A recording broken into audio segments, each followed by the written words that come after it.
ខ្ញុំកណាសូមនមស្ការថ្វាយគុំបច្ចុប្បន្នព្រះសង្ឃព្រះថេរានុថេរៈគ្រប់អង្គគ្រប់ជំរាបសួរបងប្អូនប្រិយមិត្តបាទនេះខ្ញុំបាទស៊ីតេតបានមកដល់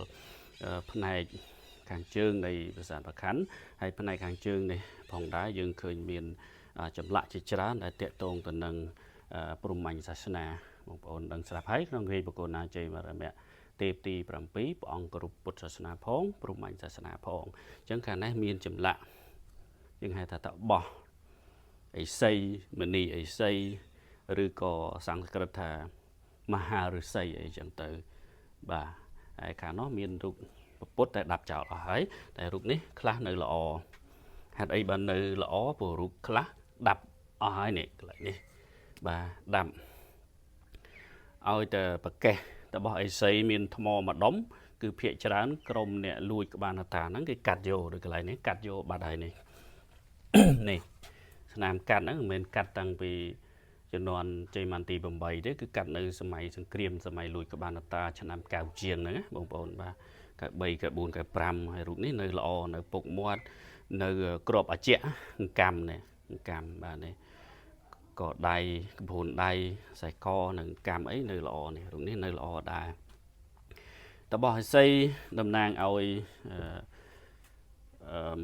ដូចជាសាវករបស់ព្រះសិវៈបាទព្រះមនីឥសីដែលគោរពបូជាដល់អង្គព្រះសិវៈហើយតបោះឥសីនៅ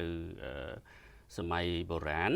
គឺធ្វើតបៈយូហ្គាតបៈធម៌ណាតបៈធម៌ដោយពុទ្ធធ្លាប់បប្រតិបត្តិដែរតបៈធម៌ហ្នឹងគឺធម៌ដើម្បីដុតកំឡោចណាដុតបំផ្លាញនៅរាគៈតណ្ហាចំណងអីផ្សេងហ្នឹងឲ្យវាទ្រោមអញ្ចឹងយើងហៅថាតបៈធម៌ហ្នឹងហើយតបៈធម៌ជាធម៌ដ៏ឧត្តមណាក្នុងពុទ្ធសាសនាហ្នឹងហើយគឺការបប្រតិបត្តិសមាធិណាការបប្រតិបត្តិសមាធិបងប្អូនហើយយើងឃើញមានមួយជុំនេះបាទបងប្អូននេះខាងនេះក៏ដាំដែរនេះថ្មីបាទជំនាន់កៅជាងដាំខាងនេះដូចគ្នានេះដាប់ថ្មីទេមិនមែនជំនាន់ជ័យមន្ទី8ទេណាបងប្អូនហើយមានរូបដើមឈើមានរូបសត្វហើយមានរូបតបោះទូចនៅខាងលើនៅល្អណារូបតបោះ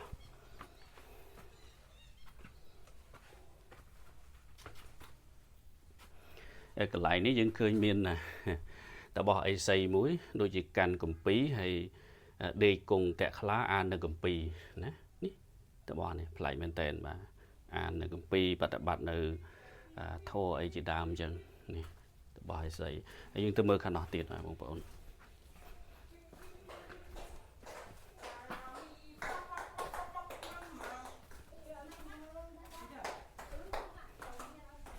នេះខាងនេះរបស់អិសីនៅល្អដែរនេះ